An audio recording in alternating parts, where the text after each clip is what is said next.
Hello everyone. Today in this video, I'll be showing you guys how you can send invites on your iPhone's calendar.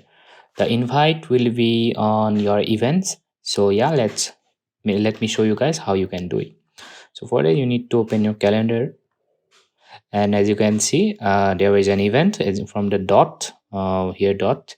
As you can see on the 16th of this March, sorry, on this month, I have an event. So what you need to do is just tap here once. As you can see, I have a coffee event of this month.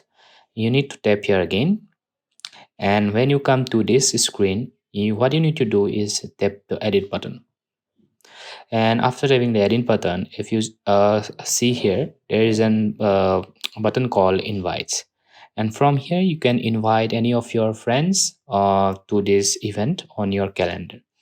So what you need to do is just tap here once, and after that click the plus icon, and from here write the name of your uh, friend or family members whom you want to invite, and just press the done button. So yeah, that's how you invite someone to your iPhone's calendar events. Thanks for watching. Hope this video helpful.